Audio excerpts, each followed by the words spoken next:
Movie की start में हम एक लड़के को देखते हैं जिसका नाम मार्टिन था। वो अपने डैड पॉल को घर पर आने के लिए कहता है, जिसकी एक टेक्सटाइल शॉप थी। मार्टिन पॉल को बताता है कि उसकी मॉम अजीब हरकतें करती है, वो खुद से खुद ही बातें करने लगती है। तो पॉल अपनी एक स्टाफ को शॉप बंद करने के लिए कहता है, मगर उसका सामना एक चुड़ैल से होता है। वो इसके बारे में पॉल को बताती है, मगर पॉल उसकी बातों पर ध्यान नहीं देता। पॉल शॉप से जा रहा था, मगर उसका सामना भी उस चुड़ैल से होता है जो कि उसे मार देती है। इसके बाद हम रेबिका को देखते हैं जो कि पॉल की स्टेप डॉटर थी और वो अपने बॉयफ्रेंड के साथ रहती थी। रात में मार्टिन अपने रूम में था, तभी उसे अपनी मॉम सोफी के रूम से आवाजें सुनाई देती है, मगर जब वो वहां जाता है तो वहां पर सोफी अकेली थी। सोफी उसे सोने के लिए कहती है, मगर तभी मार्टिन को उस चुड़ैल का हाथ दिखाई देता है, जिसे देखकर वो डर जाता है और पूरी रात सो नहीं पाता। अगले दिन वो अपनी स्कूल में ही सो जाता है।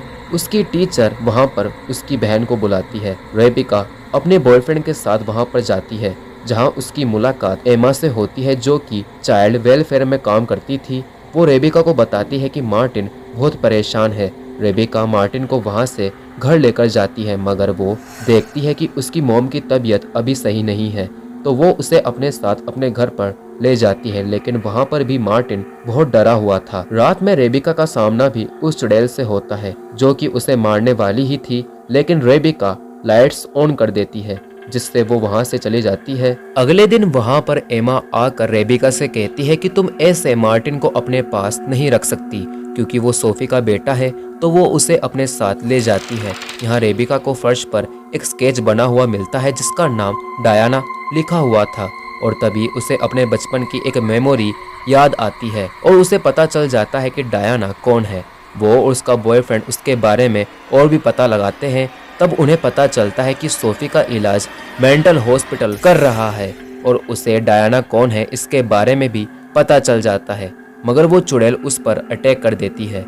वो कैसे न कैसे करके बच जाती है। यहाँ सोफी और मार्टिन शॉपिंग करके घर पर आते हैं। सोफी मार्टिन से कहती है कि आज हम तीनों मिलकर, यानी कि वो चुड़ैल भी, मूवी देखेंगे, मगर मार्टिन इसके लिए मना करता है।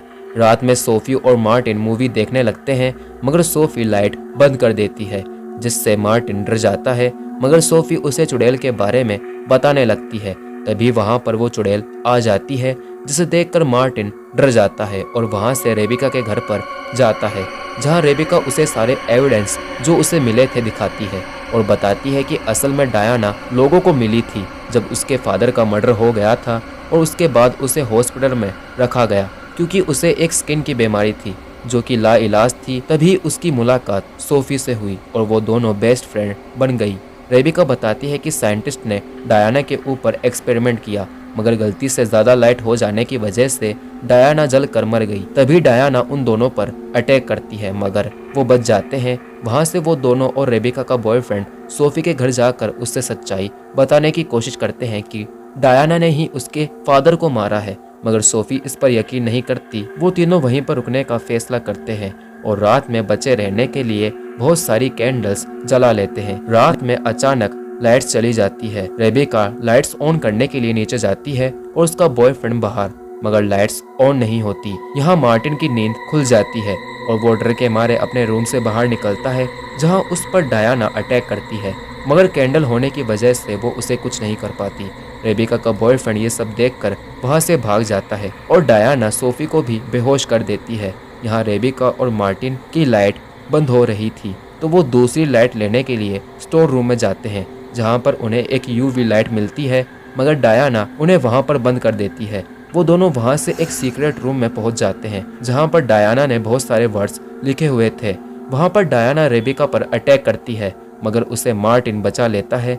रेबिका का बॉयफ्रेंड वहाँ पर पुलिस को बुला लेता है, मगर डायना उनमें से एक पुलिस वाले को मार देती है और फिर मार्टिन और रेबिका को भी मारने वाली थी, मगर सोफी वहाँ पर आकर उन्हें बचाने लगती है। वो खुद को ही गन से शूट कर लेती है, क्योंकि डायना भी उसकी वजह से ही अब तक रियल वर्ल्ड में एक आत्मा के रूप में जिंदा थी, और सोफी की मौत के साथ ही वो भी खत्म हो जाती है। इसके बाद सोफी और मार्टिन उसी घर में रहने का फैसला करते हैं और साथ साथ रेबिका का बॉयफ्रेंड भी, और इसी के साथ ये मूवी एंड हो जाती है।